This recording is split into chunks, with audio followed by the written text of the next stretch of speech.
Olá, meus queridos e amados alunos, vamos então dar continuidade aqui às nossas questões de revisão. A quarta e última questão da sequência, tá certo? Para a nossa avaliação 2 da primeira etapa de 2019 do Colégio Pinheiro Guimarães, Unidade Barra. Meus amados alunos do Pinheiro Guimarães, primeira série, estamos juntos, hein? Sempre. Vamos lá, pessoal. A questão 4 também é uma questão de solubilidade, tá? Vamos entender a questão. Um químico misturou 30 gramas de uma substância R em 1 litro de água. Ele pegou 1 litro de água, tá? Botou 30 gramas de uma substância R e misturou, certo? Pesou lá 30 gramas de uma substância R, colocou nesse litro d'água, misturou. Tranquilo? Tudo bem? Foi o que ele fez.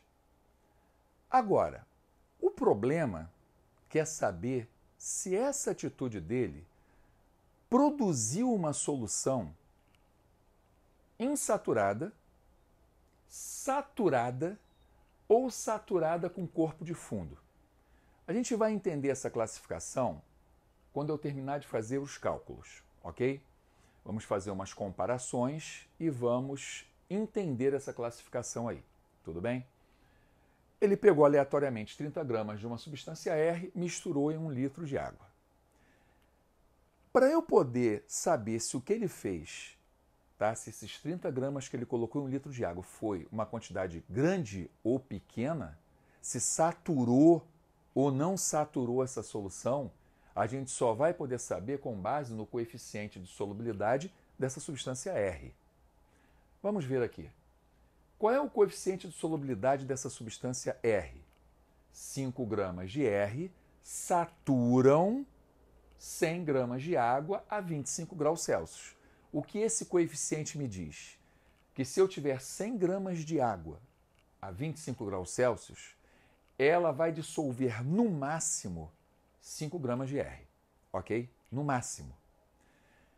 Como eu vou saber se os 30 gramas que ele colocou no litro de água saturou ou não saturou, ou até passou da saturação, tá certo? Eu vou ter que fazer uma regra de 3 para descobrir isso. Vamos entender aqui o raciocínio, tá? 5 gramas de R saturam, ou seja, é o máximo que eu posso dissolver em 100 gramas de água. Lembrando que essas temperaturas são todas a 25 graus, tá? Porque se eu alterar essa temperatura em graus Celsius, eu mexo na capacidade daquela água, no caso, né, dissolver o soluto, dissolver a substância, tá? Então vamos lá. 5 gramas da substância R saturam 100 gramas de água. Quantos gramas da substância R vão saturar a quantidade de água que ele usou na questão? Que ele usou no experimento dele, na mistura dele. Aí você vai dizer para mim assim, ué, professor Roberto, eu não estou entendendo. Aqui está grama de água, mas o problema fala em litro de água. Muito bem, você vai converter esse litro até chegar em grama de água. Como assim? 1 litro de água, qualquer um sabe que são 1000 mililitros de água, ou 1000 centímetros cúbicos de água, ok?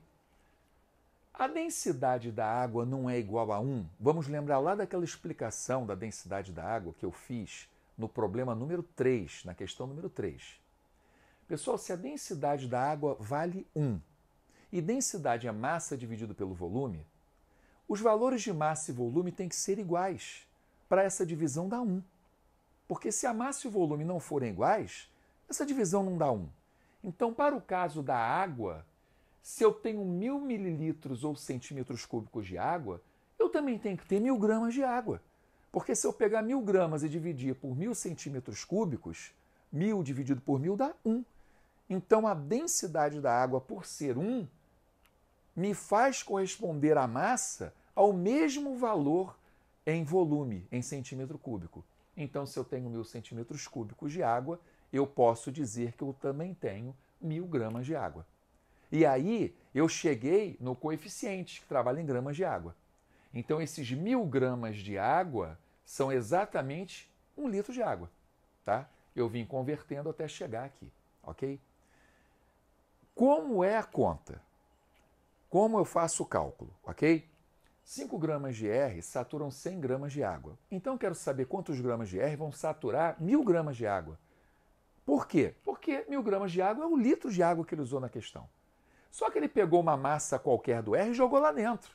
Misturou lá dentro desse litro de água. O que eu quero saber é se ele fazendo isso, ele saturou ou não saturou essa solução. Então vamos lá. Calculando esse valor, eu chego ao número 50, tá? Ou seja, 50 gramas de R é o máximo que eu posso dissolver de R em 1.000 gramas de água. Então eu já sei que o limite máximo de R que eu posso colocar nesse litro d'água são 50 gramas. Mas ele colocou quantos gramas? 30. Ele botou o máximo que podia botar de R dentro desse litro de água? Não, porque o máximo que ele poderia botar seriam 50 gramas de R nesse 1 litro d'água. Ele só colocou 30. Quando você coloca uma massa, tá, num mesmo volume de água calculado, com um coeficiente, e essa massa é menor do que a que você calculou, então a solução é chamada de insaturada. Por quê? Eu ainda posso botar 20 gramas até chegar à saturação. Ele botou 30, eu posso botar 50, ele ainda poderia botar 20 gramas para chegar no limite que essa água poderia dissolver a substância R. Correto? Então, como a massa, tá, que satura 1.000 gramas de água, 1 litro de água, é 50, logo a solução que foi preparada com 30 gramas de R é insaturada. Por quê? Ele poderia botar 50, ele só botou 30. Ele botou menos do que nós encontramos de saturação. Lembre-se de uma coisa, essa regra de 3 feita com coeficiente de solubilidade me dá sempre a massa da saturação. Se esse valor aqui, que ele fez no experimento, foi igual ao que você calculou, então a solução é dita saturada. Ela está no limite dela. Tá? Aquela água chegou no limite para dissolver, tá, aquele sal. Tá? Ela não consegue mais dissolver aquele sal. Chegou no limite. E se esse valor for maior do que aquele encontrado da saturação? Aí você vai dizer que essa solução é saturada com corpo de fundo. Por quê? Porque ela vai dissolver o valor encontrado e o que passar desse valor vai para o fundo do frasco, não dissolve. Tá? Isso não mexendo na temperatura. Tá? Temperatura, tanto no coeficiente quanto no experimento dele, a temperatura da água tem que ser sempre a mesma. Tá? Ok? Vamos brincar com os números. Se esse valor fosse 50, então você diria que essa solução que ele preparou é saturada. Por quê? Porque se 5 saturam 100 gramas e você fez a conta e descobriu que 50 satura 1 litro, se ele botar 50 em 1 litro, então ela está saturada. Ele botou o mesmo valor que você encontrou na sua regra de 3 aqui para saber qual era a saturação desse litro d'água. Quanto esse litro d'água suportaria dissolver do R, ok? Mas se fossem 80 gramas a experiência dele, se ele tivesse colocado 80 gramas de R em 1 litro de água, se ele só pode misturar 50 completamente, se ele botar 80, concorda comigo que ele só vai dissolver 50 gramas de R nesse litro d'água? E esses 30 gramas que passaram dos 50 para chegar nos 80 vão para o fundo do frasco. Não serão dissolvidos. Tá? Então, o que é uma solução insaturada? É aquela que no experimento o valor ficou menor do que o que você calculou. O que é uma solução saturada? É aquela que o valor usado no experimento ficou igual ao que você calculou. E o que é uma solução saturada com corpo de fundo? É aquela que o valor do experimento ultrapassou o valor que você calculou. Correto? Pessoal, se essa questão, quando ultrapassa, te perguntar quanto de sólido ou dissoluto, tá, não será dissolvido, é o que passar desse valor até chegar no que ele colocou lá. No caso aqui, 80 menos 50, 30. Então, 30 gramas de R, aqueles 1000 gramas de água não iriam conseguir dissolver mais, certo? Pessoal, se você tem ainda alguma dificuldade, assista a esses vídeos de revisão quantas vezes forem necessárias, tá? Quantas vezes forem necessárias, tá certo? Foi um prazer imenso estar com vocês. Eu amo o que eu faço, amo dar aula. E se você gostou desse vídeo, dê o seu like, tá? Não só nesse, como nos outros 3 vídeos da revisão, ok? E se você que está assistindo o vídeo não é meu aluno, tá? E gostou do vídeo, se interessou pelo canal, inscreva-se no meu canal. A Química do Saber agradece essa sua inscrição, tá certo? Isso me ajuda no meu trabalho e, quer dizer, me engrandece como profissional, tá? E eu fico muito feliz de ter esse retorno das pessoas, ok? Meus amados alunos, estudem para a nossa V2, tá certo? E tranquilidade. Basta pegar, tentar resolver essas questões mudando os valores, tá? Usando a mesma forma de calcular e mudando os valores, tá certo? Tranquilamente. Eu já ia me esquecendo de um detalhe aqui. Vou voltar um pouquinho. No problema número 3, na questão número 3 da revisão, como eu calculei essa regra de 3, né?